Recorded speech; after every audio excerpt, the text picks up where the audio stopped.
রোজকার সমস্ত ঝক্কি টেনশন দিন কয়েকের জন্য সুইচ অফ করে রাখলে কেমন হয়? ছুটিতে প্রিয় সঙ্গীকে নিয়ে বেরিয়ে পড়া অফবিট ঠিকানায়। মন চাইছে এমনটা?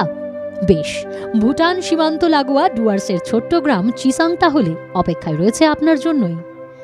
গেলাম, দেখলাম আর ফিরে এলাম এই তত্ত্বে যারা বিশ্বাস করেন না, তাদের জন্য ছুটি কাটানোর আইডিয়াল ডেস্টিনেশন ডুয়ার্সের অফবিট এই ডেস্টিনেশন।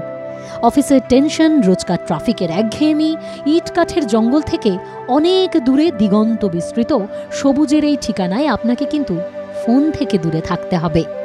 কালিম্পংয়ে ৫,০০০ ফুট উচ্চতায় ভুটান সীমান্ত লাগোয়া এক নিরিবিলি ছোট্ট পাহাড়ি গ্রাম চিসাং। স্থানীয় পাহাড়ি ঝর্ণা চিসংখোলা থেকে এই গ্রামের নামকরণ। পাহাড়, নাম না জানা অজস্র গাছগাছালি আর হরেক রকম পাখির কুজন চিসাংয়ে আপনাকে স্বাগত জানাবে।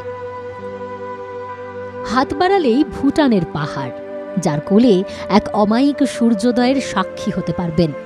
মন চাইলে খানিক হাঁটাহাঁটিও করে আসুন স্থানীয় এলাচের জঙ্গলে।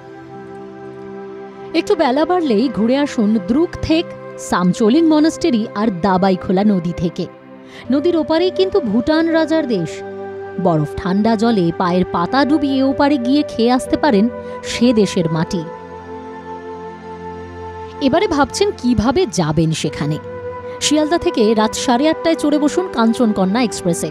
পরদিন ঠিক সকাল 9টায় পৌঁছে যাবেন চিসাংয়ের একেবারে কাছাকাছি রেল স্টেশন নিউ মাল জাংশনে। আর তবে বেশি ভেবে কাজ নেই, সামনের ছুটি দিচ্ছে ডাক, ডুয়ার্স এবার হয়ে যাক।